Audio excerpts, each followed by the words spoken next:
Welcome, everyone, to the 10K Rum podcast. My name is Amos Joseph, joined by my co-host, Brook Potter. How's it going, Brook?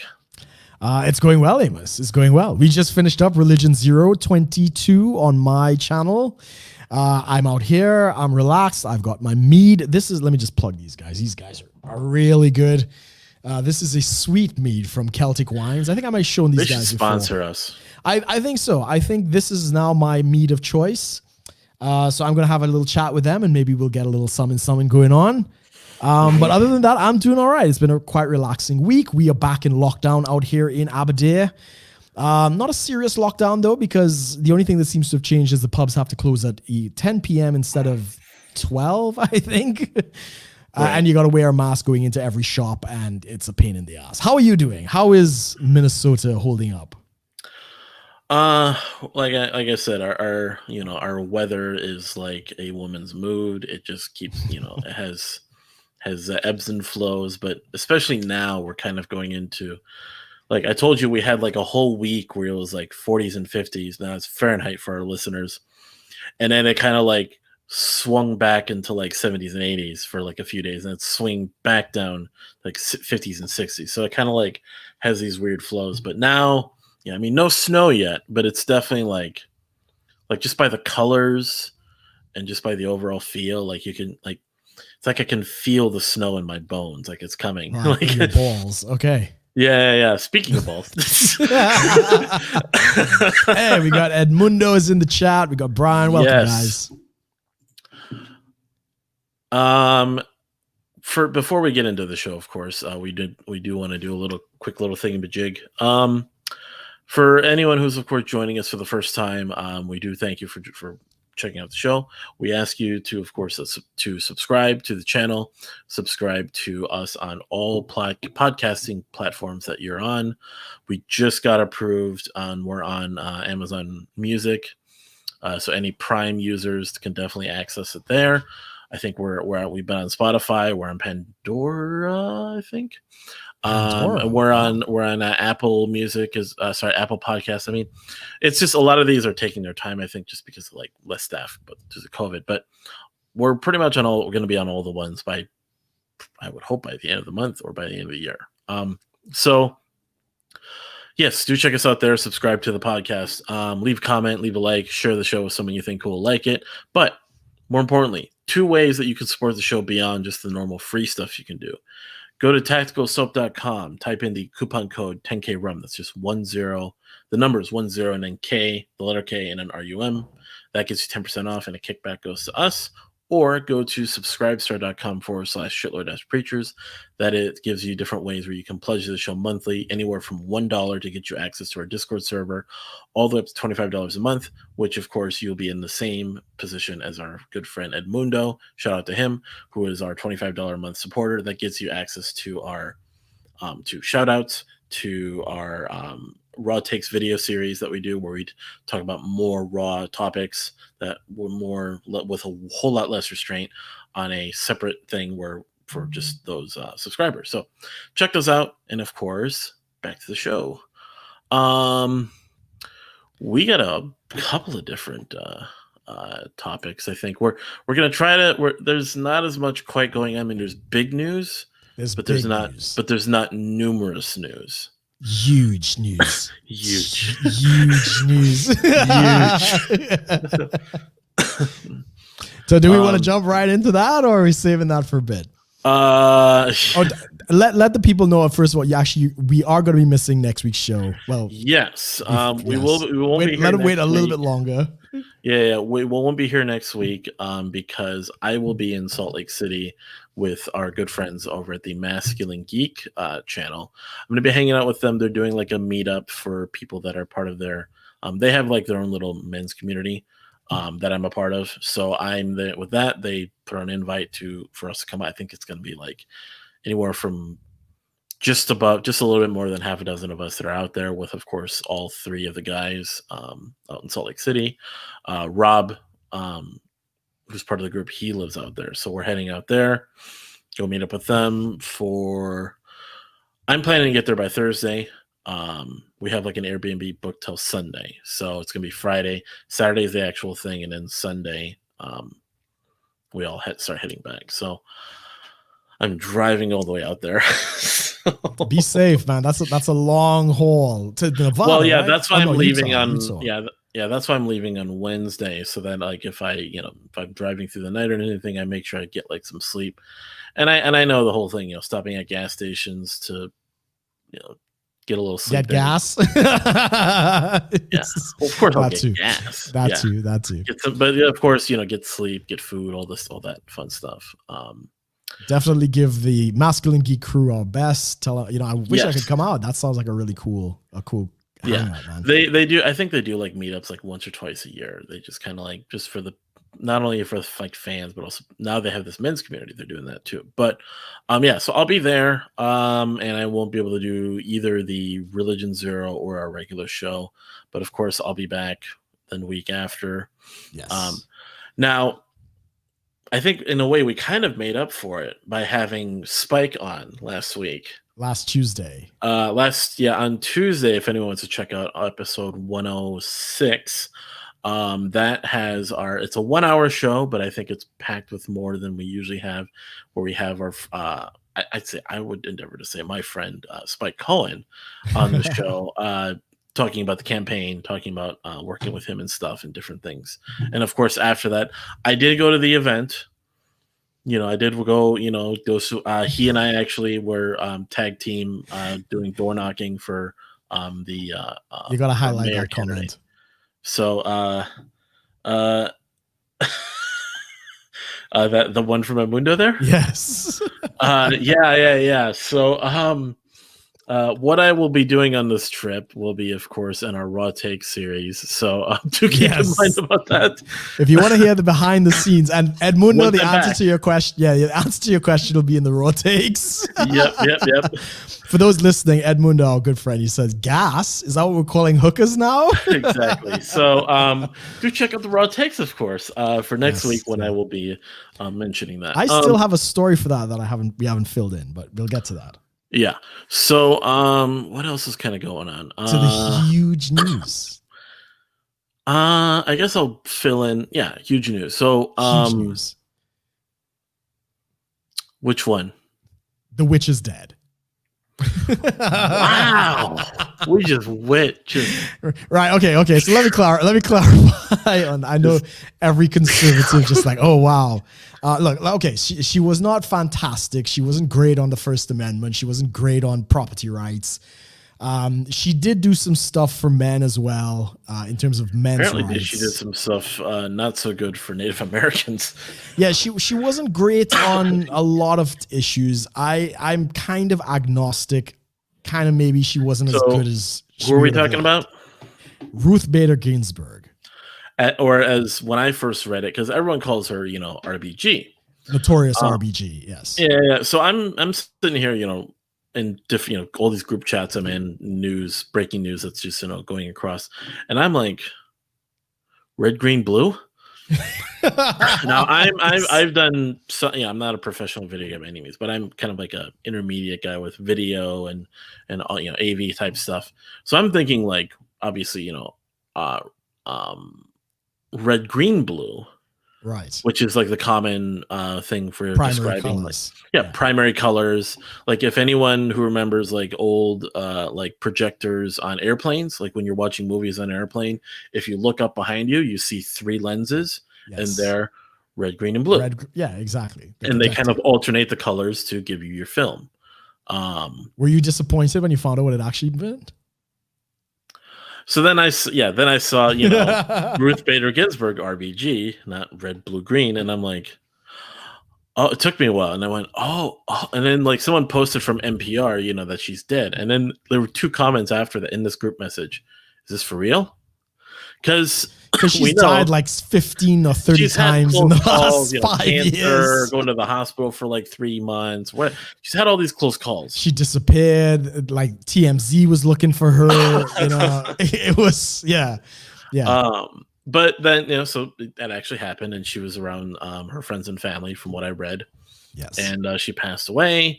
Now she's kind of being praised as this symbol of gender equality and all this stuff. Yes. Um, I did see something really interesting. Apparently, like, was it Scalia died in his offices? Well, Yes. died in his position, Anthony right? Scalia, correct. The Chief So Justice. someone pointed out, like, the Washington Post, how they covered her death, Uh-huh. and Scalia's death. Really? Okay. So, like, they gave her a bigger front page, and it was, Right. champion, a pioneer of gender equality dead. And then for him, it was like something just Far way right. no, Extremist way just Nazi. underwhelming. Half the page, smaller picture, smaller text, like Right. the whole thing, and it was like, huh, kind of media bias, no media bias, my ass, kind of thing. Yeah. But I mean, besides that, so she passed away, and I'll just get this out of the way. The memes about the Supreme Court justices have been ruthless. I got it out there, everyone. Yes. Yeah. It's, I mean, I really should not be laughing at some of the memes that have been coming out. The woman is probably not even cold at this point. She passed away yesterday, or maybe the night before yesterday, depending on time zones. But yeah, some of the memes and stuff of that have been pretty epic. And this is what we always we always believe here on 10K Rum is memes by themselves are great. They're not meant to make any sort of claim or judgment upon someone. So when you're watching us and we're sitting here talking about the memes about maybe a dead politician or some sort of tragedy or something, we're not making fun of the event or the person themselves. It's more just the meme, the joke, as Ricky Gervais said to Michael Scott, as whatever his character's name was in The Office, to Michael Scott, which is played by Steve Carell, was humor, comedy is like the brain giving itself a tickle. Right. Fair enough. I always want to be clear on that when we're talking about memes with when we're being edgy about. We're being real edgy. We're being real ruthless. I mean, and to be fair, I think, look, so Brian is pointing out, yes, of course, she was one of the deciding votes in Roe v. Wade. She was also the tipping point on Obamacare. Roe v. Wade was like 7-2, though. Yeah, but she was one of the big proponents of changing the argument and stuff like that. Right. And again, she was big in favor of some government censorship and not exactly in favor of private property rights when it came to eminent domain and stuff like that. So she wasn't exactly a libertarian hero. I'll give you that. Right. It wasn't all bad. As I say, she did do something for men. I think men, I don't know the details of the case. I was actually trying to find it. But something about access to parenting and stuff like that. She made some comments in the 70s about unless men have equal access to their kids, women can never truly be free. But let me just say with that, I mean, she did say that 75 years ago. In practice, she really hasn't done a hell of a lot for men. Some people might want to jump on me for that, but we're going to give her the benefit of the doubt at this point. Yeah, this is the tough thing about Supreme Court justices, associates, or chief justices is that while presidents choose and the Senate confirms them, yes, they're supposed to be apolitical. Generally speaking. But that fucking doesn't happen. and really what it comes down to, if you want to say among the three branches of government, the least in terms of expression and sort of actions that have been taking place, the Supreme Court tends to be the least in terms of the least politically driven. It is not saying that it isn't politically driven. Yeah, it's supposed to be. But even with all the corruption, with all the nonsense that happens in our government, they still tend to be sort of like less than the other two, because obviously Congress and the Senate are just swinging back and forth every other term. There's crazy nonsense, all this stuff going on, all these comments. Senators, representatives are just speaking out without restraint on whatever they want to talk about. The presidents have on both sides said all sorts of things, and the Supreme Court justices tend to remain we'll just say more quiet. Yeah, they stay out of the media much more. And even at the State of the Union, if you watch the State of the Union, the Chief Justice, the justices are there, and they're not allowed to applaud. Well, generally, they're not supposed to applaud or stand, or they're just supposed to sit there and not show any kind of partisan rhetoric and stuff like that. So I understand they're trying to push that narrative. And of course, the way they dress is very sort of apolitical too. I mean, the judge outfit is one thing, but it's meant to sort of be the solemn, almost stoic kind of just we're separate from all this. Correct. Even though when you as you examine the records of these judges when they're picking them, or even just after they become a Supreme Court justice, you tend to figure like they'll say like a conservative justice.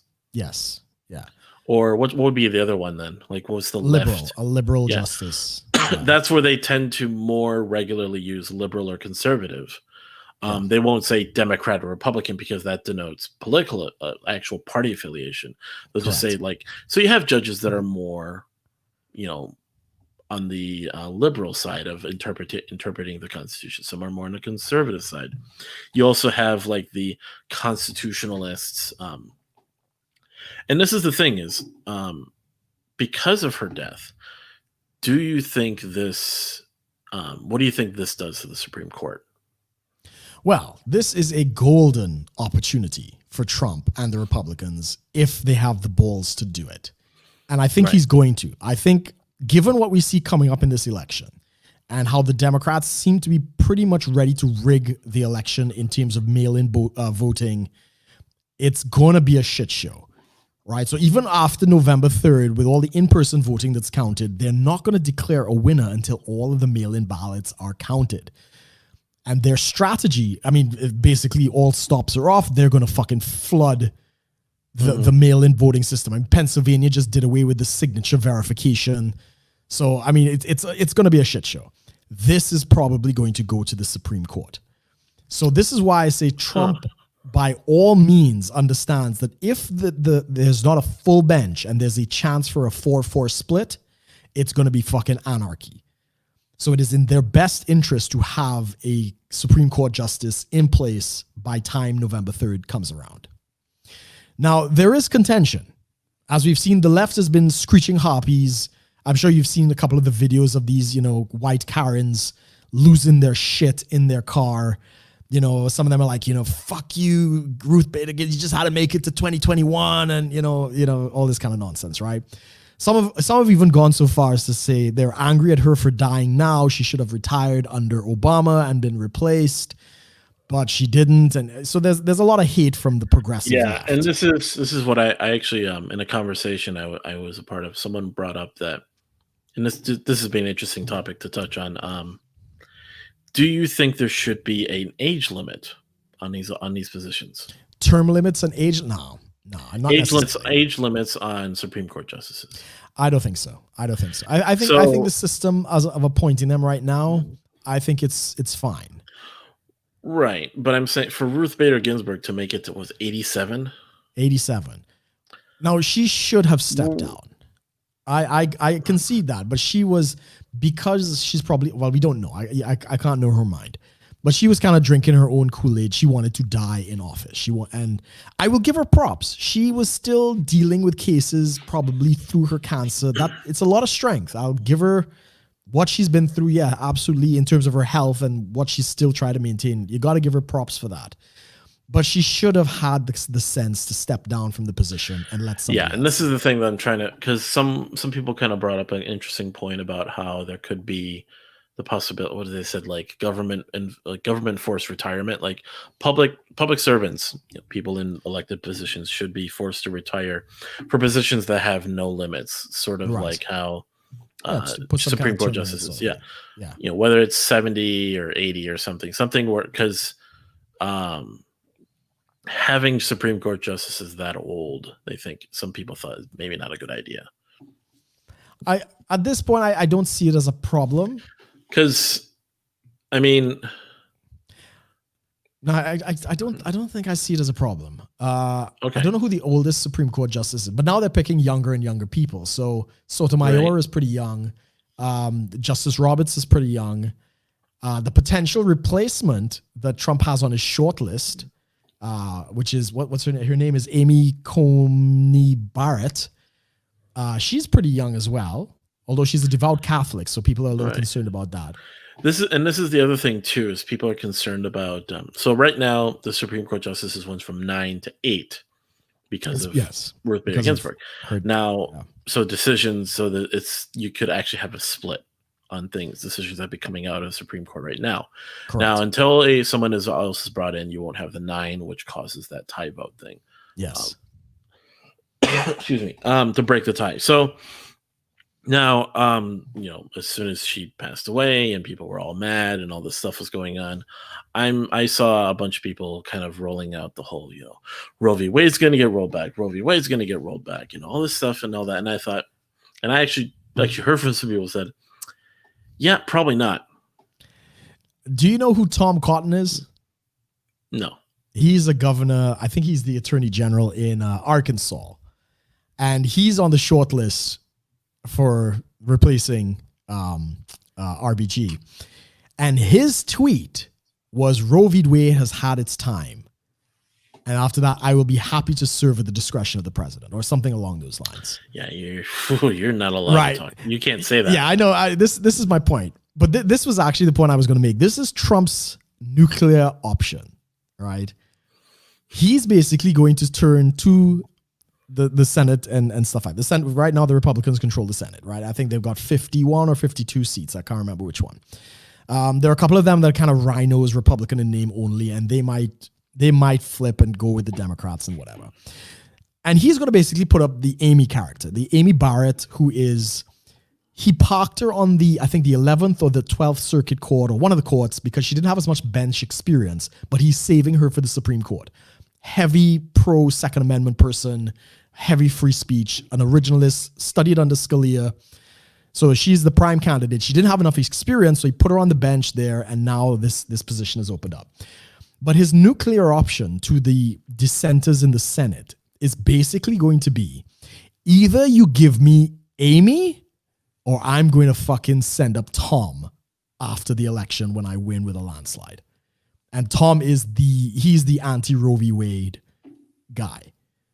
And I think that is the political game that the Trump advisors are probably going to put forward. In fact, Ted Cruz is on the list as well, and I like Ted Cruz. He's a potential to replace the justice. The memes about Alex Jones are pretty funny too. Oh, Alex Jones, that would be fucking brilliant.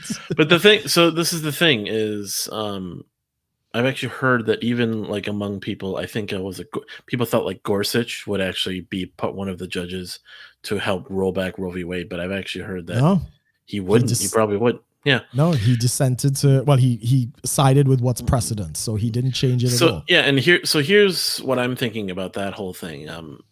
Is it's probably not going to get rolled back. I don't suspect so. And this is the thing is, feminists and even some, less crazy feminists, tough to think about, but yes, they exist, are kind of like freaking out about all this. And a couple of them I've commented on like Facebook posts and stuff. I was like, actually not. No. Like, cause it's not so much like about the thing itself. It's more just the panic, oh my gosh, she's dead. Now we're screwed. And I'm like, come on, really? I think to a large degree, this is probably the best thing that could have happened for the Democrats. Yeah. And here's another thing too, was people were pointing out, Schumer, was it Schumer? No, McConnell. McConnell spoke on 26. Did you see the whole thing about, so he made a comment in 2016 that they quoted where he said, president McConnell rule. Yeah. You shouldn't be appointing and confirming judges on an election year. No, that's not what he said. What he said was, when you've got a divided House and Senate that are not in agreement, we should not appoint a judge during an election year. So basically, Obama lost the Senate and the House as a message to kind of check his power. So the Senate basically took that as, the people do not want us to just rubber stamp anything that's being said. But this is different because the Republicans own the executive and the Senate. So there really isn't much of a conflict at that point. That's why it doesn't apply. And here was another thing that I heard, and this is actually from a libertarian. So this is posted this and said, all this power play sort of, delay, not delay, wait till this time, wait till that time is just stupid. Do your job and just get a new judge in there. Yeah, I understand the argument. Like the continuation of the system of appointing new judges, putting new people, like just fill the spot, not sitting there trying to like debate about, should we wait till after the election, wait till this time, we don't want to do this because of this power play. And it's like, no, just do your job, put a judge in. It's kind of like, I mean, I understand the point, but the fact is there is politics in play in the Senate, which is why McConnell did not, sure. I get that. Yes, McConnell did not. Yeah, he didn't authorize it in 2016 when Scalia died. And he died early. There was like 10 months to the election. But it was the end of Obama's term, right? So he was like on year 8. There was no way he was continuing. And he basically said, look, we came in because of you. You basically got people out. And that was the distinction. So I actually agree to a certain extent. If there is some kind of backlash by the people to say, hey, look, the executive is not acting in our interest, I would say, yeah, okay, I'll give it to you to maybe hold off on the justices in that respect. Right. So, yeah, it's turning into a whole new thing. And I understand the importance of it, obviously, but I just think, just get a new judge in there. They're never going to do it. It's because when the situation is reversed, trust me, the other side's going to do the same goddamn thing. Yeah, fine. Actually, it is. In fact, we're not gonna get a new justice until January. No. Trump is going to ram it through now, right? So, no. That's what I'm saying. I'm just like, just get a judge in there. Just. I'm pretty sure Trump he's gonna do the nuclear option. He's gonna get probably Amy, if not Tom would be fun. Fucking that would just send the court so far right. It'd be too funny. He's gonna ram it through. I think that, and McConnell seems to be on board with that. RBG was confirmed in 42 days. I think they're 44 days till the election. Well, it could be done. It can be done in less time. So yeah, and technically they can keep doing it after the election because. Keep vetting, yeah. Well, yeah, but I'm saying is like, the election can influence some things, but people don't come into power until January. Yeah, but the votes, there's a time limit on when the votes have to be counted by. I don't know, it's not November 3rd, but it's by the time they vote for the Electoral College. It has to be in by a certain time, and I think that's late November. No, I know. I'm saying election's one thing. I'm saying is confirming the judge. Like, everyone that needs to make the decision to confirm a judge will still be in power all the way till January. Yeah. But what I'm saying is, if this becomes the shit show that we suspect it will with the mail-in voting, you're not going to want to wait. They're going to want to have that person in place. Oh, true. Yeah, no, that makes sense too. So, that's why he's going to ram it through. And I really hope this doesn't just become a whole nother thing that the Senate and the House can just fuck around with and make more. The House excuses. Can't touch it. Yeah, the House can't touch it. For it to become a larger political issue that overshadows and just completely blots out the COVID thing. It will, because I don't think Americans give a shit about COVID generally, right?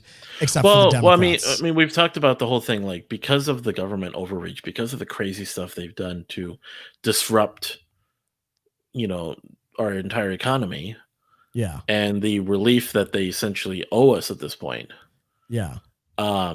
They're kind of like just constantly delaying the problem. Because I saw something about, there's talk of now 2 new stimulus checks, not just the one to be the second one, but like 2 other ones to plan out. And there's always this talk by all these financial advisors, by all these people in positions of financial power that are like, we should do this because the economy's going to just get, even more fucked. Yeah. And then these other political issues pop up. Not to say, oh no, RBG I should have died. But it sort of flares up more stuff like, ooh, let's go it's a little bit of bread and circus to like, let's go talk about this now. Forget the fact that, this economy is still waiting to crash.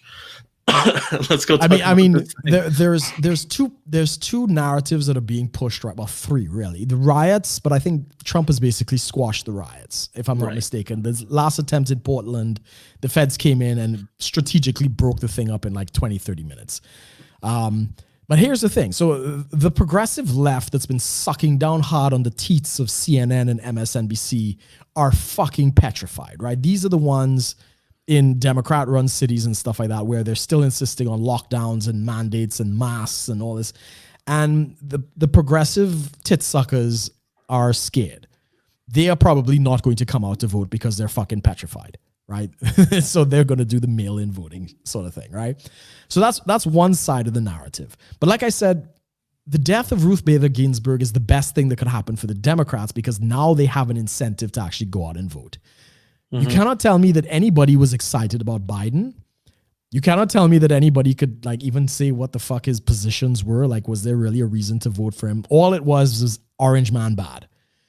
So this is actually a good motivator for both sides. I think more so for the leftists, well, for the Democrats, because they think they're, Trump is going to start marching them into the FEMA camps and all the gays and lesbians are going to be burned in the ovens and all this other shit, right? Get some patches, Yeah, I guess. Yeah, that they seriously think that shit, man. You've seen some of the videos of these Karens losing their shit, and they really believe that. So I think I don't know if the base of the Democratic Party, but definitely progressive wing, with the death of Ginsburg, they're motivated. Our friend Robert Frank was thrown into a compilation video. Was funny.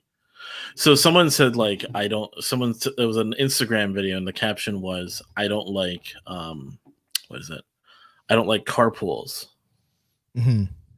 And it was let me actually I'll just pull it up. I'll probably pull it up. See if you can find. He did do a question in the last episode of the Glorious House of Gains podcast. And, he does the contest at the end. And they called Zach G, which is one of the regulars. And he picked Ray Vegas to do the question. And anyway, the audio question at the end was Joe Biden rambling in some nonsensical, non-coherent statement about how he's got hairy legs and the little kids would come and rub his legs up and down and they turn golden and shit. And he was trying to tell Ray Vegas, like, identify this person. It was so funny. He's definitely down the rabbit hole, I think. Here we go. Let me. You see it there? Yes, it's come up here. So you see, so it's this guy Justin Wang. I think he's so he's actually friends with our friends over at What's Happening, Shane and Nico. They had about, he's like a half Asian guy, but he did this post that said, "I'm never carpooling again." Right. And it's just all these videos that you've probably seen before of like, yeah. So, brother,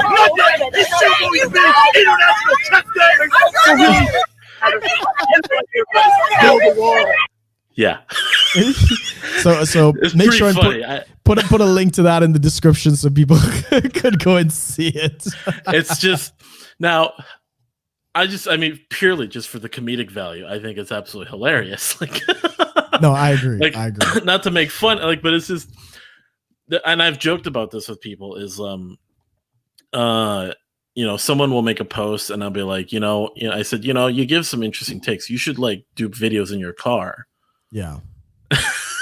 Because that's where all the viral, like, the hot takes of like politics and everything is always someone in the car. Screaming in the car. Yeah. Screaming in the car, whether it's the left, the right, anything. Like everyone is just in the car.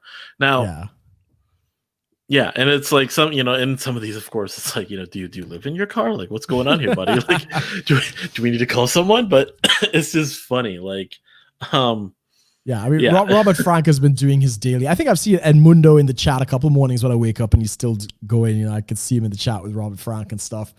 Oh yeah, it's awesome. Like, and again, like that's not to make fun of Robert Frank, but it's just funny. Like, I don't think I would have carpool. And it's just somebody puts him in the car. And that's an old video of his, but I thought it was just hilarious. Like, oh yeah, definitely. But I think the whole thing with RBG, if and the problem for me is that the Republicans are so used to being given a yard and they only take 6 inches, right? they're hopelessly inept at actually doing anything. So I really do hope that they, kind of grow some cojones and grow some balls and really get this done.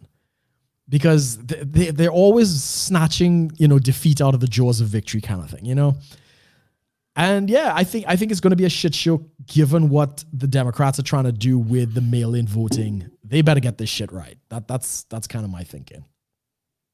Right. Yeah. Yeah, and Edmundo kind of makes a good point. He says he thinks by next week the story will wear off and the normies won't even care anymore. And that's true. Yeah, it's a 7-day wonder, as yeah, this is the thing. Is everyone like all these people that I saw that were posting, oh my gosh, Roe v. Wade's rolling back, and like I even saw people like buy up your stores of contraception and birth control. I'm like, holy shit, people, like settle down, like you're gonna have like a paper towel, not what's a paper towel, toilet paper shortage, but with birth control, like. Like, come on, guys. Like, there was some woman when I think Trump got elected. She was saying like, "Get your abortions now," or she was on some talk show and she said this shit. This is not how it works. For these progressives who for some reason think like millions of gays are dying and millions of trans people are dying and women are being denied. Like here's the thing is, and I've looked into this. Like there are statistics to show these things, but it's the way it's the outrage becomes more important than the statistic. Right. I mean, millions of gays are not dying. Millions of people are not dying in the U.S. any more than usual. They're trying to suggest that Trump's America is killing millions of like new people who would not have died, and there's nothing to support that. Yeah, it's. I get what you're saying. I've seen like there's growing statistics on certain things, but to attribute that to Trump is a bigger problem than it is. Like, okay, so if more of these people are dying because of reasons, this is really what it comes down to, because of reasons. Okay, let's address those reasons. Yeah. Do those reasons make Trump the one to blame? No. Correct.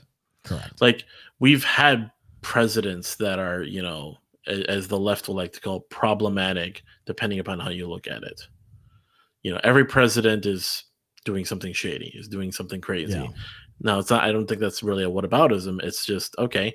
We could look at like if you try to like play your intersectional game and try to find every sort of people group. I bet you could find rising deaths among certain groups under Obama, under Bush, under Do we attribute is the rise in violence against Muslims to Bush during his term? No, probably not. I mean, there's no way to prove. I mean, do you attribute the rise of certain types of racism against certain groups of people during Obama's terms? Oh, hell yes. I would definitely say Obama did not help race relations in the U.S. Probably didn't help, but I mean, this is the thing is, does any president really help any relations? No, I think he definitely threw kerosene on the fire when Trayvon Martin and a couple other comments he should not have made that kind of really stoked some racial tensions. Yeah, typically when I'm seeing presidents when they address these issues is they sort of just, I mean, you offer condolences to the families affected, regardless of who was in the right or in the wrong. Yeah, you kind of leave it at that. Yeah. It's usually the media that kind of spins the narrative for both sides. Correct. Did you see what Trump did when he was told the news that RBG had died? I think he was just getting off the plane. And, I think he definitely wasn't showing like, immediate, like, bawling or crying, but he definitely was like, wow, Like, yeah, he was kind of, I thought it was actually quite presidential given he didn't know. It was kind of took him by surprise. Right. And he said, she's a great lady, whether you agreed with her or not, great life. I thought he did really well in terms of the response. Yeah. Compared to some of the other comments that some Obama and some of the other people, it's night and day in that respect. Right. But buying up all the bullets. There's no more ammunition in the U.S. And that's why you need a new Second Amendment person in the Supreme Court. Because all of those gun cases, your bump stock, the Republican governors and others have been holding that shit back all of the, Yeah. the regular, because they knew that the court was not very pro Second Amendment. So hopefully, if they get somebody in there, you're going to see all of those cases go to the Supreme Court, and hopefully, some good things will come out from it. This is the thing too, is the whole thing with the bullets is I've actually heard like people are starting to buy up bullets they wouldn't usually buy. Oh, like this is the thing. All the well, no. It's just like we are so out of bullets. Yeah, there's a that people are buying up the bullets they wouldn't buy. Maybe they could trade in the Civil War. Yeah, trade or people are basically starting to expand their arsenal into like weapons that people don't typically own. Right. Because I have some people I talk to that have guns and are stocking up on certain things, and they've talked about how like there's because of like just the stock, how they're just out of stock on so many commonly used bullets. Like they're starting to buy up bullets that don't really, it becomes a question of not of do you have the right ammunition? It's a question of do you have the right gun? Right. I get what you're because saying. It's like just these more and more obscure types of ammunition. They're like, okay, I gotta buy a gun for that now. Like, so it's both a good and a bad thing, I guess. Have you been? I don't know if you've watched Tim Pool recently. Because he got a gun. He got a Waltham something from Steven Crowder. Right. Apparently, he has 6 guns now. He's moved out of New Jersey. He's somewhere remote, away from the cities, and he said in a recent podcast that Tim Pool, and he said in a recent podcast that he had 6 guns. And he's a hippie flower child, right? So for him to come to that point, I think there's a huge shift, and I think a very pro Second Amendment wave is definitely and it doesn't necessarily like take some sort of political stance in a way of engaging with a current conversation. It's just, hey, this country looks a little dangerous. I'm gonna get some guns. yeah, he said that. He said he's moved out of the city. Like someone said, if they try to replace Ruth Bader Ginsburg, like there's going to be some riots or something. Oh, yes. Not just riots. They're going to burn it all down. So there's been a whole bunch of course, these blue check marks on Twitter screaming, apart from, I think No was trending on Twitter for some reason, over her death. No. And it's a whole bunch of these people basically saying like, if they try to replace her and this, that, and the other, just burn it all down, and it's going to be riots and violence and all these different kinds of things. I mean, it's bad. I'm sure a lot of it is just talk, but I really hope the Republicans stand their ground and get it done. We should move on to a different topic though. Yes, we're actually getting in. We're pretty far into the show now. One thing I was thinking of. Did we talk about last week about the Minneapolis crime problem right now? How they've defunded the police and now there's a shortage of police. So there's so there are still police. This is the thing. People thought like Minneapolis completely removed the police, and no, there's still police. Yes. Now there's a spike in crime right now in Minneapolis, and activists, so like these leftist activists have spoken out demanding answers of the city of Minneapolis. Why is crime going up? I did see that. And I saw someone post that, and I'm just like, I mean, all these, someone posted a picture. It was 3 wells, like actual wells in the ground. Yeah. So well, of course. Well.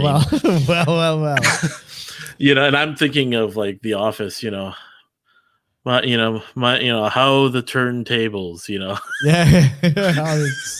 No, somebody posted, my friend Andre, guy back in Trinidad and Tobago, he tagged me in a video, somebody doing the commentary on this issue.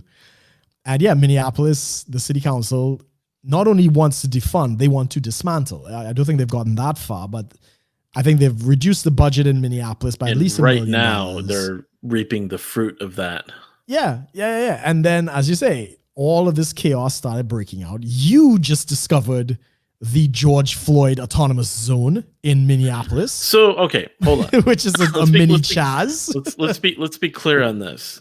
The George Floyd memorial. I've been there. I was for working. I didn't even know where it was, but I got there and I looked around and I saw it looked like, set up like an automaton, blocked off blocks, city blocks, stuff like that. It's actually not in downtown or anything. It's actually like in a neighborhood. Yeah, it's like 2 blocks out of the city or something. I looked at it. I saw like this whole center sort of memorial thing they have. It's just flowers and pictures and stuff. It's a lot of artwork. Doesn't look like Chaz by any means. Not yet. Not yet. I mean, I think just the population of Minneapolis and just the way we are, like, it's got it. Like, there's a reason it's a lot not of the Seattle, Washington. Yeah, the reason a lot of the violence took place in downtown is because that's where the people are. Yeah. For how far out this is, and it was only like a mile away from downtown, but that's far out. Like, the thing about Minnesota is it's not some metropolitan place. It's like there's downtown Minneapolis, and you just walk 1 mile out, neighborhood. Yeah, it's just neighborhood. Suburbs. Yeah. Like you go over to St. Paul, you walk a mile east. Yeah. Fields. Yeah. Like, exactly. This is the whole thing. So it's important when you look at that. And so, yeah, I mean, that's why it's like when I'm there and I'm looking at this, it doesn't look anything like Chaz. There's no, I'm not seeing people walking around with ARs or anything. I just see some people wearing masks because it's, it's groups and stuff. There's a memorial there. Yeah. They've got some signs up. They've got boarded up areas. Yeah. And there's like people taking watch. That's about it. I think there's like one of the signs I saw said, "Fuck the police." Yeah. So what I understand, your city council in Minneapolis has completely lost the plot. They're fucking retarded. So not only are they denying that this autonomous zone exists, they also admit they're in negotiations with the occupied territory, right? It's some news outlet that some news release that they put out, right? Now, I want to kind of bring it back because there's an interesting kind of, I learned about this last week too. So when I went with our friend Spike to go do door knocking for the, so we went out there to do knocking on doors for Chris Claviter. He's a guy that's running for mayor in Burnsville. We did door knocking. We go around, we put little stickers on people's doors, and it just has like his personal phone number, which is cool. And then his like social media and all that. People can just check out, call him. And a lot of people were like, like it and all that. So, but we were there, and there's also people there that are part of the city council that are libertarians as well. So what's nice is a lot of these smaller city councils around the Minneapolis, St. Paul area are becoming more libertarian. Good. And what's interesting is, so Burnsville is like a higher middle class sort of neighborhood, 60,000 people. It's one of the major suburbs of the Twin Cities area. Defund the police as a message cannot be marketed there at all. I would not suspect so. Their police has no problem. It's not even like, like they have no police or whatever, or if it's a certain thing. It's their police basically has never had to do anything. Like they're actually, I think, such a low crime area. Well, not just that, but also like a lot of their tactics, a lot of their training is very different than Minneapolis Police Department. Right. And it's so different. They actually had to hire the Burnsville Police Department to come out to Minneapolis to teach them de-escalation tactics. Brilliant. So this is kind of like one of those things where it's showing like, it wasn't where it's showing like, oh, Minneapolis Police Department literally just had a huge lack of training. Right. Now, is it, the whole Derek Chauvin, George Floyd thing, that I think that's somewhat isolated, but still probably just a like sort of like a zit of a larger problem. Like that happened because of the larger problem of lack of training. But this is one of those things where George Floyd apparently swallowed some packets of whatever fentanyl. No, I know. I'm saying that's like not entirely their fault. No, I know that. But I'm saying is for Derek Chauvin to I get what you're saying. Like what he did. So it's showing that like there's a real disparity between like lack of training can be a huge problem. So and that was the thing too, is right now this is like this whole problem of lack of training, and instead of addressing the problem, you address you think, The symptoms. Yeah, you're trying to deal with what you think to be symptoms or the cause by defunding the police, and and here's Burnsville Police Department like, we don't have to get defunded for anything. We're good. Yeah, and they actually have good. like a good police department. They've got plenty of staff, and it's not really. It's not an issue. It's not an issue for them because they actually are properly trained and they're in an environment that actually is better for that. Now, Minneapolis, like I said, that's the thing. They actually have to like, hey, we need help from other neighborhoods to teach us how to be cops. Yeah, no, I completely get it. In fact, Ruth Bader Ginsburg actually upheld the prosecution of some police against qualified immunity. Right. When, so she has done, Right. she's not all the Wicked Witch of the West, but yeah, no, but you see, then you find a police department like that, and you can't really take the reputation of the Minneapolis police and put it on a place like that and be like, well, yeah, we got to defund these police too and remove their qualified immunity when they're not abusing the system. I mean, removing qualified immunity as a whole, I think, is not too much to ask. It's just more so the big problem is lack of training, though. I would agree, but I think they do need a certain amount of protection. Not to be exploited, but that's always the gray line. You can't legislate every little piece of police action. But yeah, is it time to wash your balls, Amos? Yes, it is. Awesome. Balls washing time. Did Spike ever use our code? Is he like sorting out his endocrine system? You should follow up on that. Yeah.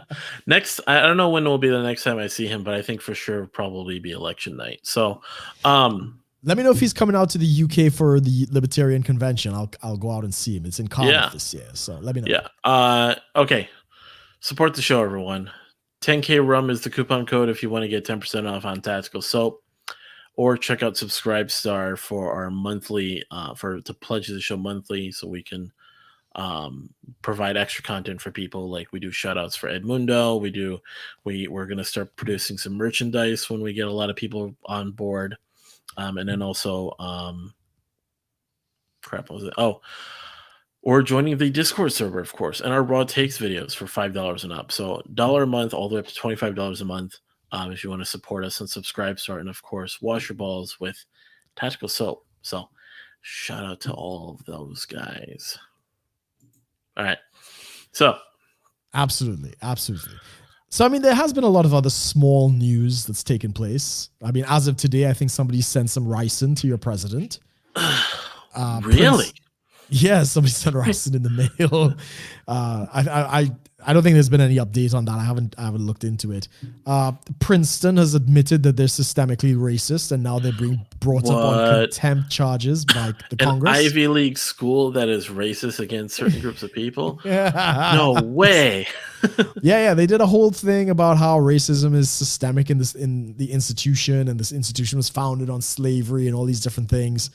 And Betsy DeVos, who is your head of Department of Education, they had Princeton, in a hearing I guess in the Congress or the Senate, one of the two, on this very issue about discrimination in applications and stuff like that. And Princeton lied to their face and basically said, no, we always look for the best candidate. And now that this letter has come out, her department is like, oh, well, then you lied to Congress then. So they're going to investigate Princeton now for racism. Yeah, this is a weird thing, is these high up institutions will say everything about us is founded upon slavery. Yes. So we need to be more equitable. Yes. Really is what it comes down to. And then they get investigated and say, no, we strive for equality, and we don't discriminate. And then, okay. And then they go, all right, so that's that. And they look at the policies. Okay, that's that. And then a month later, they go back to we're all founded on slavery and everything's racist. So it's like, okay, either you do your best to be in a place that is of equality, and you understand that because of that, there's going to be outcomes of disparity. Yes. Just naturally, that's just what happens. Not everyone is going to have the same, like the inputs that produce the outcomes the outcomes are going to be different. So correct. And don't turn it into like, this is founded upon, like, This is the thing we talked about on Religion Zero at one point. This sort of radical, sort of ignorant pacifism that people sort of take, that becomes ignorant of the violence that led to that. So Right. so all of the violence in our history has led to where we are now, Right. to be able to have the privilege of relative, but quite a bit of peace, Yes. and just the, Pax for Americana. yeah, like we get to do all this, but don't turn around and be like, because we can afford this peace, to then deny all the cost that we have paid to lead up to this peace. Yeah, I would agree. It's essentially that decadent feeling, that decadent idea of where we are right now, all the spoils, all the good, all the greed, and all this stuff, this ability, this consumerism, all the stuff, and all the good in the world now, because it came from all this what we view as bad. Yeah. Therefore, it is all bad, and it's like, well, then there will never be good. Then, correct.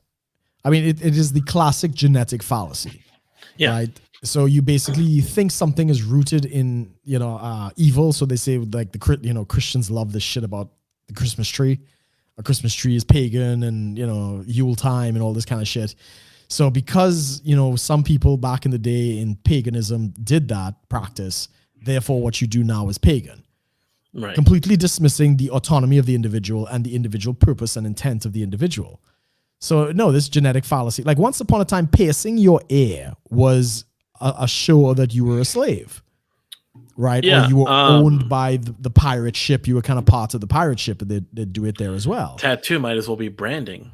Right. So tattoos, yeah, the Nazis used tattoos. Are we going to basically say that all tattoos are basically linked to Nazism and Nazi propaganda? So no, the genetic fallacy exists for a reason. Just because you know the source of something does not mean, that's the present condition of the thing. Yeah. Or the banning of certain phrases, stuff like that. Like we can't say certain phrases. Like, I mean, because if we want to truly, I mean, I'm kind of, obviously parroting it. Yeah. But if I really want to achieve truly secular society, I can't say goodbye. Okay, why can't you say goodbye? God be with you. Oh, is that what it is? Oh, cool. That's what it means. Oh, I didn't know that. That's pretty cool. If I want a truly secular society, what was another one? I just had one I was thinking of. Or if I want a truly, egalitarian society, I can't say the rule of thumb. Right. Why? The rule of thumb originates from the back in the day when you would beat someone, usually beating a woman. The rod you would use could not be thicker than your thumb. Oh, right. I think I heard that. Rule of thumb. Yeah. Right. Now, is it to glorify and say, keep that phrase to glorify it? No, it's just the thing. It's the same thing we say. Are we literally saying, prepare your rod to be the rule of thumb? Beat someone? No, I'm a perfect example. I did not know that was the meaning, and I might use that in conversation, and probably most people actually don't know the meaning. So how could you label us with some kind of anger or hatred or bigotry or whatever if we don't even have any consciousness of where this came from? And far less, that's not how I mean it. If I say rule of thumb, it's just kind of like, this is everyday understanding, right? Yeah, this is like if I said common sense. Yeah. Hell, what if common sense meant something else? that had even just a hint of something people don't like. Yeah, it's a ridiculous slope. It's going to destroy society, right? The people who forget their past are doomed to repeat it, sort of thing. Like, someone even talked about this too, which is interesting. So communicable diseases like the flu and all these things. Like COVID. Not even talking about COVID. Oh, okay. Huh? Not even talking about that, but just, I mean, it is communicable, yes, but typical everyday like flus, colds, and stuff. We've always called this virus that we get during the winter a cold, right? Yes. Scientifically speaking, so when I learned about this, it's not really so much about the cold as it is more people are indoors. Right. that it transmits. So temperature, while having some factor, the primary factor is how many people are actually indoors. Okay. So, but because common knowledge sort of, as we, this common wisdom we've passed down over the ages, we just always called it a cold. Right. Right. And we're probably always going to call it a cold. Like, I remember I watched this episode of Star Trek, The Next Generation, and Data is trying to sneeze. Right. He's like pretending to sneeze. So then Wesley Crusher comes in and says, "What do you like? Oh, you're like trying to have a cold." And he goes, "A cold what?" Right. Right. Okay. Because at that point, like, he goes, "Oh, it's this disease people used to get on Earth." Kind of whatever. But that was the thing, was we call it a cold because it was commonly associated with the cold. Right. Right. Okay. I get it. So people go inside, kind of thing. More people were indoors, therefore more people transmit, which makes sense why, statistically speaking, yes, there's a higher chance of transmitting the cold. Right. Right. During the winter. Interesting. But yeah, it's language is nuanced, and the one of the many things progressives do not understand is context. Right, so they don't have any understanding and nuance and stuff I mean, I'm sure you've seen some of the censorship that's been taking place on Facebook with the fact checkers. Our live stream. Yeah, probably. Right. So if anyone who doesn't know, we've been doing pretty much, like, we've kind of had to change up how we stream it. Like, we go on Periscope through my Twitter, and we go to the 10K Rum channel, but also the Brook Potter channel, because Facebook has sort of locked us out of streaming there. Yeah, it's because we're politically incorrect, and they can't give us the resources to fact check us as much shit as we talk about. Say they're pulling a Spotify on us. We're gonna hit on Joe Rogan in a minute. So, but yeah, no, this is exactly it. It's that they do not understand an opinion. Where is it? Opinion, right? Somebody's expressing an opinion. You cannot fucking fact check somebody's opinion, but they're doing it anyway. Yeah, like someone posted a meme of, I guess Biden had a little bit of a gaffe. He showed up, landed at some airport. A little bit. One time. Only one time. No, he showed up at this event. He landed in the airport, and I guess just for a brief moment. You're good. For a brief moment, he waved off towards nothing. The distance with nobody there. So someone made a meme that said, Biden is waving at his, invisible friends or whatever. It was like his imaginary friends. Yeah, ghost or something. And then, this meme went up, and people were like, fact check. And I'm like, really? Exactly. It's a meme. No, and the left does not understand humor. They don't understand nuance. Have you seen a leftist meme? Oh, I've seen a couple of them. They're fucking terrible, man. It's like, all right, let me write this dissertation on a meme. What? It's like, first of all, meme. Yeah, I've seen a couple of jokes of it, like the political compass, and you see like a normal meme, a normal joke, and then you see the bottom left is this fucking dissertation. Oh, it's bad. It's bad. So a quick, before we get to Rogan, just for those who might be so inclined, Mia Khalifa has returned to the porn business. She's now on OnlyFans. So there we go. Good stuff. As a married woman, after she's been exploited on what was it, Bang Bros, and she only made $12,000, and it was all not her fault, and the industry's been terrible, and it's all men's faults. Good news is, guys, she's left her podcast, her sports announcing job that she's worked in for 2 months, and she's now on OnlyFans. So let's just just welcome her back, everybody. Yay. Mia Khalifa's back, everyone. It's going to be leaked so goddamn quick. Oh, yeah. There's a Reddit forum that's all over that shit, man. But yeah, we've talked a little bit I know in the past about Joe Rogan. So everyone kind of knew Joe Rogan switched over to Spotify. YouTube's been kind of just screwing him over.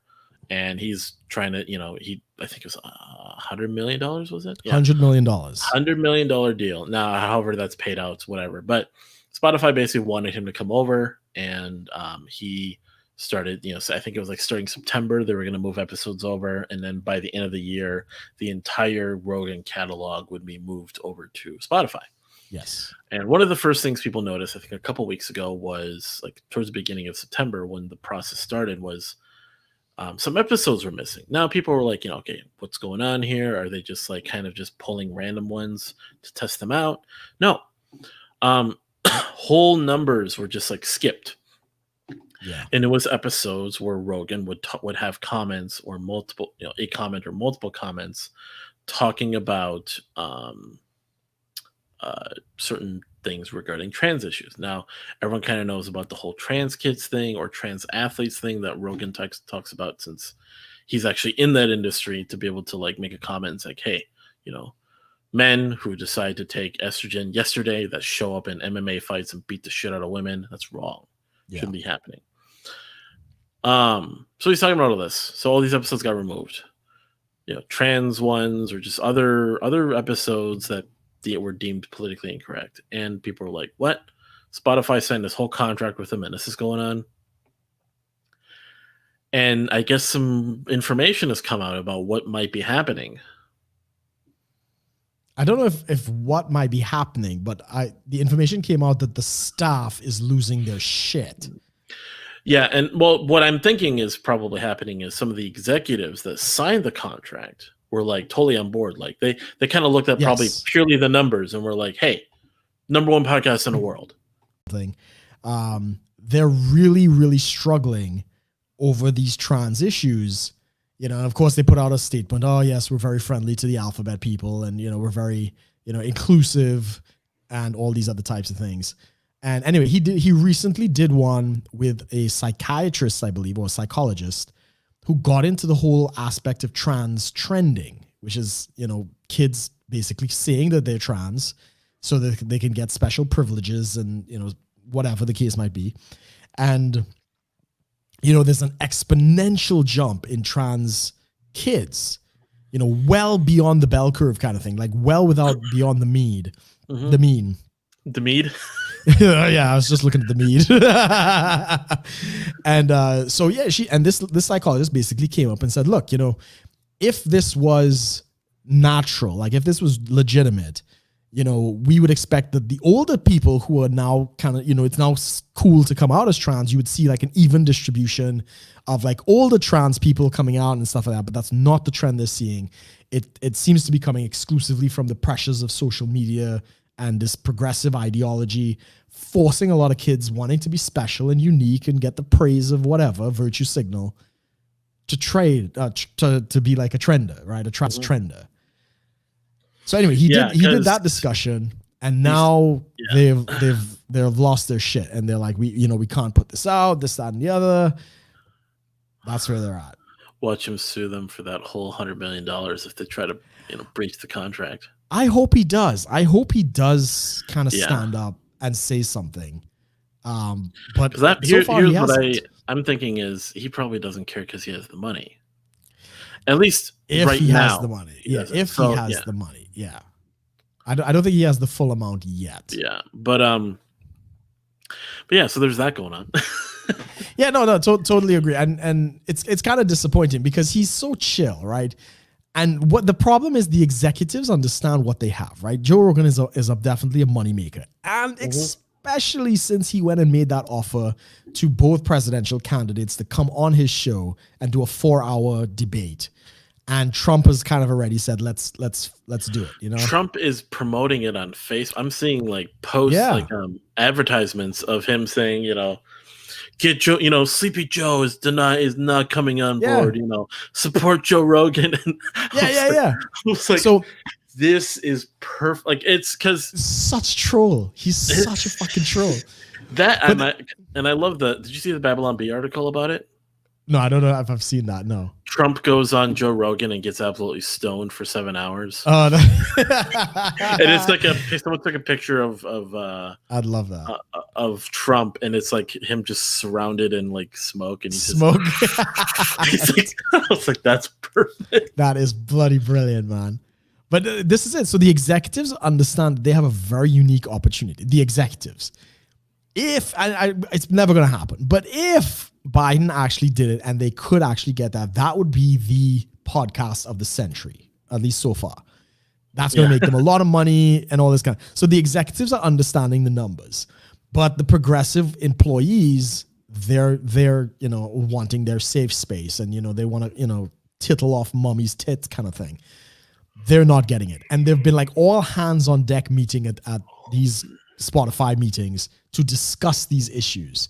Right. And so far, I think the executives kind of have their hand on the pulse. Mm-hmm. But I don't know how long it's going to last, and I really do hope Joe Rogan speaks up and says something about it. So I told you about this show. I'm gonna move on to this topic now. yeah. We got about 20 minutes we could get to. I told you about so anyone who's wondering what show we're talking about, of course, on Amazon Prime, there is their own this new show they had that came out last year, The Boys. It's based off a comic book. Basically, what it comes down to is, and of course, spoilers ahead as we talk about this more openly. It's a comic book, graphic novel, we're going to call it, about sort of like in America, at least so far it's America. It's the world as we know it, with superheroes. But instead of it being kind of like your Marvel, DC, sort of like, heroes are sort of like, it's like a clear lines between, the clear lines between good and evil, basically. Like there's not too much gray area unless it's like, some sort of moral struggle or whatever. But typically there's like a clear line between good and evil among superheroes. Tony Stark, pretty much good. Captain America, pretty much good.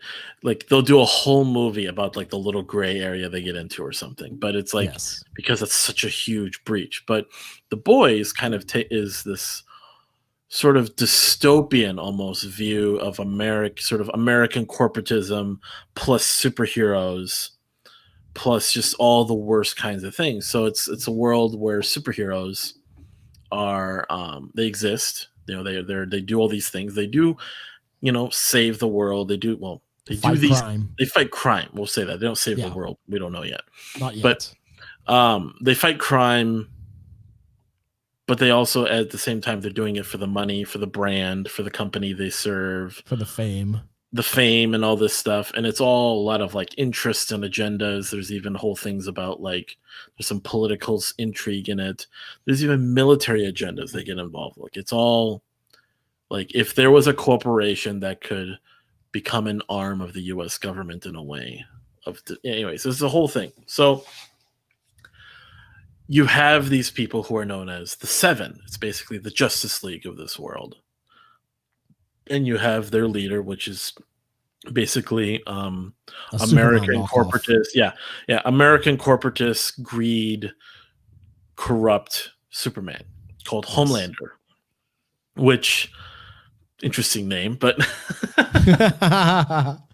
and then there's their version of the Flash, which is funny enough. I mean, it's I don't know if this was like what kind of pick this was, but their Flash, their fast running guy, is a black guy, and I'm wondering if there's some like Usain Bolt or something, but A-Train, and then there's the Deep, who's basically Aquaman. There's Queen Maeve, which is Wonder Woman. Basically Wonder Woman, yeah. I don't know what Black Noir was. They're putting him off as a Batman character, I think, to a certain extent. I thought he was like a Batman versus what's his name? The guy from G.I. Joe. Snake Eyes. Yeah, a little bit of that too. Kind of like that. I mean, I know what his character. If they're doing the comic book, I know what he is. But yeah, so I kind of took him like that. He's really good with knives and fighting. Starlight. Yeah, I didn't know if that was like a Green Lantern knockoff. I wonder if she was like a Starfire from Teen Titans kind of thing. Possibly. And then was there another one? There is a Lantern guy. He showed up recently. Illumination or something. He was disappeared. He wasn't in the first series, but he. Translucent. Right. No, there's Translucent, and then there is a Lantern guy. There is a Lantern guy. Yeah. And he's hooded. Yeah. Translucent was an Invisible Man. Yes. He's at the beginning of the show, season 1. So the whole thing is yes. so there's this whole world of superheroes.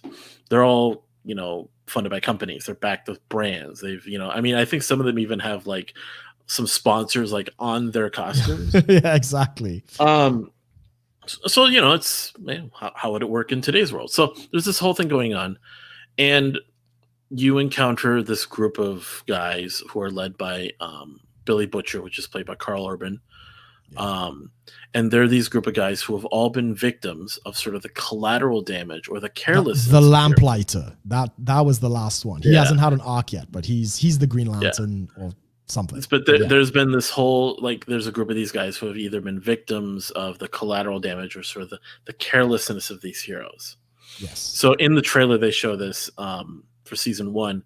There's this guy named Huey. He's this sort of like kind of a dopey guy, bit of like a loser. Works at this like TV shop or something. He has this girlfriend, kind of serious, but there's a point in the show, they show this in the show, he's like about to turn his life around. He's about to get a little more serious about life. And she's kind of with him, and things are getting better for him. And so they're outside on the sidewalk, they're talking, she's like kissing him and all this, everything's going great. She takes half a step off the curb, not even really on the street, like where a car would be parked. And here comes A-Train, which is their Flash, full speed, goes through her, and she just splatters. Yes. And all that's left is her hands. And there's Huey, he's holding, just traumatized, his girlfriend, just dead. And A-Train's just like, oh shit. It's like, oh, I can't stop, man. I can't stop. And he runs. Just keeps going. Later on, they kind of reveal, like, this is the first step into understanding like this world. A whole bunch of lawyers from this company that is like A-Train's a part of comes out. Vought. They come out. They have this whole contract, this NDA for like $40,000 or something. They say, here's this. You can't talk about us, because if you do, we will bury you in court, basically, kind of thing. Yeah. And this is the world they're in, is people basically suffering this collateral damage of heroes. They get paid off to be quiet because heroes have no consequences in this Pretty world. Much. And it's kind of, and it's in a way, it's kind of like addressing the problem you see with superhero films. Like, what was that? The Avengers, remember in Endgame and Infinity War, they kind of addressed like, you guys are like wrecking shit all the time. Yeah. Like, are you really being the help? Yeah. Are you really the hero, or are you the villain, sort of thing? But they still had a huge leniency on that. Whereas in this, it's straight up like, oh no, this is how we do it. We'd fucking just sue people if they try to make it a big deal. Yeah, exactly. So they're going through all that, and you get a group of guys that are like, fuck heroes. Which is kind of which is the boys, basically. I don't think they actually call themselves that. I mean, at least the comic maybe does that. Yeah, and he would refer to it sometimes. So Butcher, who is the main character of the boys, he would say, "I'm out with the boys," and that's just kind of the nickname that stuck. Oh, okay. Yeah.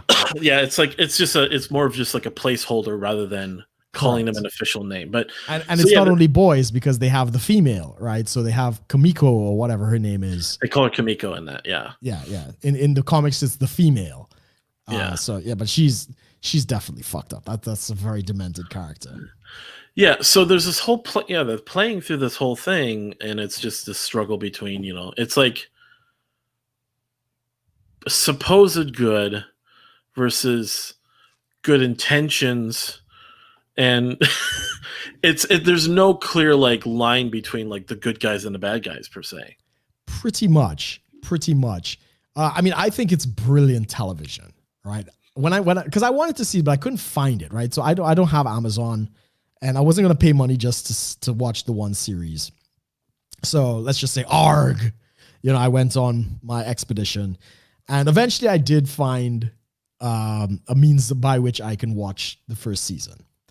And I got into it, and I saw the opening scene and stuff like that. And I'm like, this is actually pretty brilliant.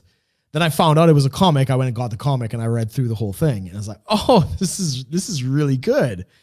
And I love what they did they really pushed the envelope with the story. They're not doing the political correct nonsense like Marvel seems to have cucked themselves to. Seems to be going in that direction. They've avoided it so far. DC as well. but things like Captain Marvel and the Black Widow apparently is going to go down that route. They're not doing that at all. They're doing like, this is racist, this is sexist, this is offensive, and there's nothing you can fucking do about it, kind of thing. And I love that attitude with the filmmaker. Because it's essentially like you're taking like a very almost dark but realistic view Yes. of what would happen if superheroes actually existed in this really fucked up world we're in. Exactly.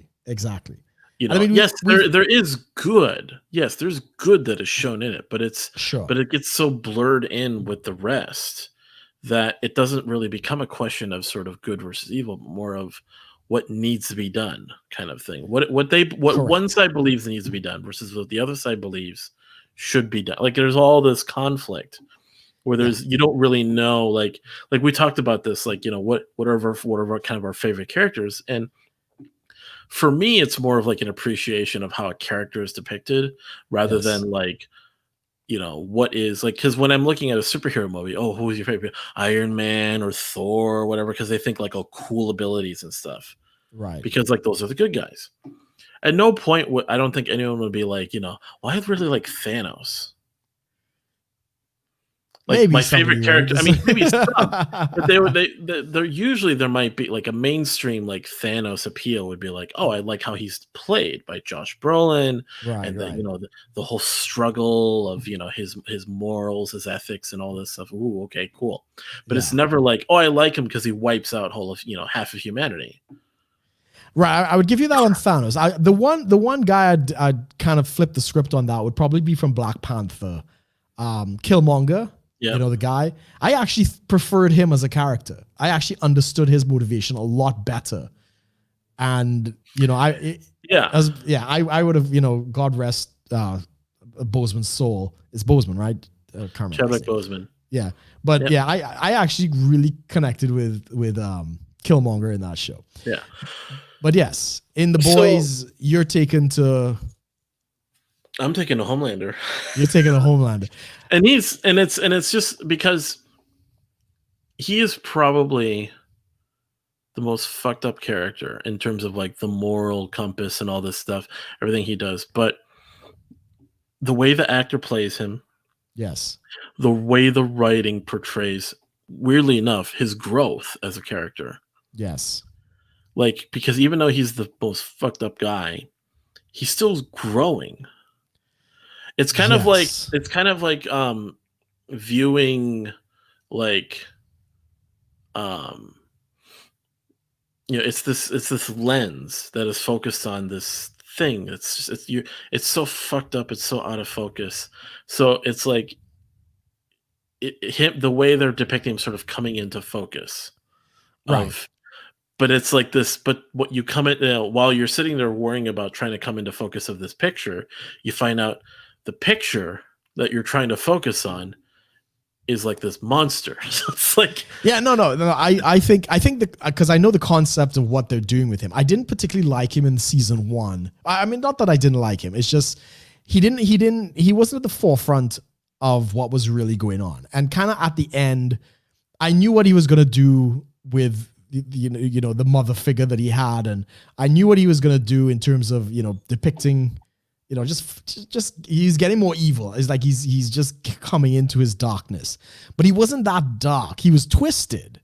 So like, again, a spoiler is like he has this fetish with baby milk from, you know, one of the characters, you know, breast pumps, right? And he's like watching her, you know, pump milk, you know, through the wall with his X-ray vision. Like, I love that they depict that. I love that because there are not many shows would ever do that. And he was like really twisted with it. He eventually kills the woman and he goes back into the fridge and he like drinks the breast milk. Like, this is some fucked up shit, right? But and then the demented side is now coming out in the part 2, in season 2, where you can see it's really I like the one of the times was it that woman that works at Vought that's on the computer. Right, the Indian lady, yeah. Yeah, he basically just goes like, "Hey, I need you." She goes, "Well, he goes, I'm fucking Homelander. I can do whatever the I can fuck do I the fuck I want. want. And that was kind of like, I mean, when they first introduced that, it was just more of like, oh, he's just like a sly hero that just, has a little bit of a power trip. But then as the show progresses, it's like, holy fuck. Yeah, and that is what I did like, is he starts off very not wholesome, but he's a likable character. He's comes across pretty well. He's a Christian. He goes to Christian events. These are my people. Baptizing people. It's like the writers were fearless in writing these characters. But then you start to realize that this isn't because he's the greatest hero. This is because people are scared shitless of him, because he could flip at any minute and basically slice you in half with his laser eyes, right? That depiction of laser vision is really interesting, because you never think of that. Like, there's even moments I've seen like the animated Justice League stuff, where Superman is like fighting a horde of what's his name? Not Apocalypse. What's his name? Doomsday, not Doomsday. Darkseid, yeah. So Darkseid has this army of sort of demonish looking like creatures or fiends or something, and Superman uses his laser vision and just vaporizes all of them. Yeah, it almost like you don't really realize sort of the level of violence and sort of just killing, but then with Homelander, it's like laser vision cuts people in half. Yeah. And I love it, because the one of the big scenes is when he's on the plane, right? So he's on the plane and he completely fucks it up because he's actually being lazy, right? He's using his laser eyes rather than dealing with people. So if he's confronted with a villain, he just shoots them with his laser eyes, like, okay, fine, sorted. And he does that to a terrorist on the plane, but in doing so, he shoots up the controls of the cockpit, and basically everybody's fucked. The plane is going to go down. Well, and he doesn't even try to save them. And he doesn't even try. He's like, I don't have any ground. So he's there with Maeve, and she's like, well, you got to save the plane somehow. It's like, what? There's nothing out there. I can't stand on anything. And basically mocking Superman to a certain extent, right? And then she's like, well, let's save this kid. And he's like, no, she'll tell everyone. Yeah, exactly. The people moral dilemma. are coming at them, and he's like, oh fucking laser all, and his eyes light up. Yeah, no, definitely. I love what they did with it. And even it's a minor thing, and some people thought it was very disturbing, but I actually did enjoy. Well, I like the play on it. In the early offset, as they normally do with an episode like this, they bring in a new character to basically introduce you to the world. So this is a writer's trick. You see with NCIS, you see with all these things. So Starfire is the girl that comes in. Starlight, thank you. And she is sexually assaulted by the Deep. The Deep, yep. Right, so the Deep basically kind of blackmails her, takes advantage of her naivete, and he gets a blowjob. And, all right, cool. Eventually that whole thing blows up, and there's like a Me Too thing that goes on and stuff. But it's done well. It's done well in the context. But there's a scene at the end of season 1 where he's a pariah. They've shipped his ass off to Ohio, to the biggest water park in fucking Ohio and whatever. And he meets up with a girl, brings him back to the apartment, and she's like, I want to see it. And he takes his shirt off, and he's got gills, gills going down the side of him. And she's like, oh, this is so freaky. And it looks very disturbing. It's very, very bizarre. But then she basically assaults him by she would take her hand and shove it into his gills, right? And it's hurting him, and she's getting off on this. And I'm like, it's basically, she's raping him, right? She's basically violating his space, doing to him what he did to, what's her name? Starlight. Starlight, yeah. And it's such a play. It's such a mind fuck how they did it, and it's like, you don't see this kind of television. And it's very dark, very adult, but it's brilliant television. And this is the thing is, if I'm watching a superhero, common superhero thing, there's almost like a coordinated sort of feeling that I'm following this trail of I'm feeling, wow, awesome. Yeah. Just, generally positive. And then what they did recently, I don't know if you heard of the movie Brightburn. Right, that was the evil Superman kid. Yeah, kind of like yeah. I So didn't watch evil it. I know what Superman. it is. Yeah. So I'm and then that kind of, what they call it, like superhero horror, which is really interesting. And Yes. it kind of takes you down this other direction of like, wow, you're very clearly like, wow, this is fucked up. This is evil. Yeah. It's depicting very strong, like negative sort of, if you want to call it energy, whatever. But you kind of Yeah. feeling this. You're going down this path.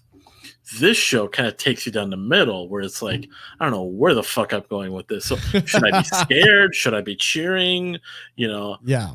So the entertainment really just becomes like you sort of kind of have to remove yourself and go, the characters, the development, the growth, whether it's into being a better or worse person. Correct. Correct. I would say there's the most unrealistic thing about the show was the ultimate goal with the military. Because there's no way that the US military did not already have a contract with these people to get people in the military. Right. I mean, I wonder about that though, is if because of how politics is in such a gridlock at times, they probably figured the backlash was not worth it. And like, remember they had the whole discussion about like, okay, what are we calling these super villains? Super terrorists. If you believe for a moment that the US military is probably not trying to develop super soldiers, at least at this very minute, no, Vought would have been front and center of that research probably since the 1960s. Right. Well, they probably had that, but like, yeah. I mean, other than that, it's a fantastic show. I just thought that was a ridiculous twist because I understand that they have to tell a story. But in reality, God, no, the fucking U.S. government would have been all over that shit from day one. Vought did work for the government, though. They did with municipal governments, so they would rent their superheroes out to a town or whatever. So, no. Like season 2, you remember the whole story with Edgar, the guy who played Gus Fring. But yeah. So I mean, they get the contract at the end of season 1. So no. But I'm saying is in season 2, that whole thing where Homelander sits down with the CEO of Vought. Oh, and he tells the story about how Vought yeah. was founded actually as it was a government scientist. Yes. It just because of the thing and all that, like it was kind of like a Cold War thing or something. It kind of got put under the rug until very recently. Like the truth about this Compound V was kind of known, but not really.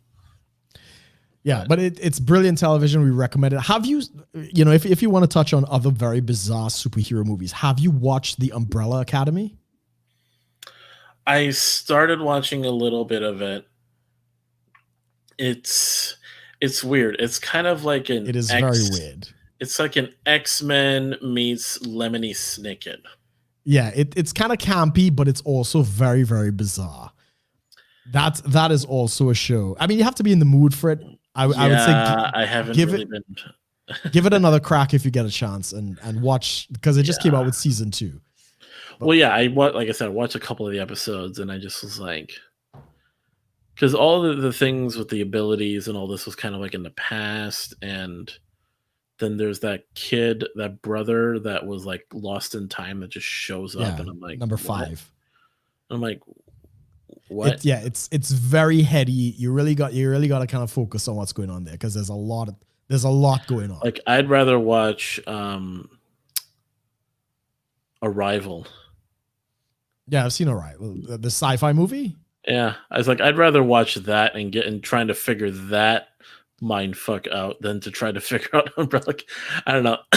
It's just it was just kind of like this weird. I don't know. I'll have to take it. Yeah, no, I'd say give it a crack. As I say, even with me, sometimes I start something and it's like, okay, I'm not in the mood for this right now, but then I'll come back to it later. Like, okay, like Deep Space I'm ready Nine. For this.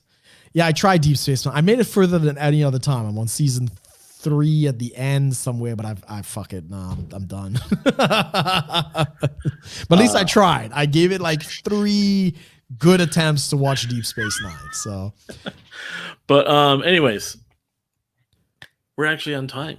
We're doing fantastic. Good. Yeah. So Brian, I know the sun is coming out here. I'm gonna have to find a sheet or something to put on that window, but yeah. Once again, Thank everyone for joining us, of course, for another episode of the 10K Rum podcast. This was episode 107. If you'd like to support the show, there's a couple of different ways you can do that. You can either subscribe to the show, leave a comment, leave a like, share it with someone that you think will enjoy watching the show. Check out our previous episodes, of course. Subscribe to us on all of our podcasting platforms that pretty much anyone's familiar with. You can find us on all the major ones.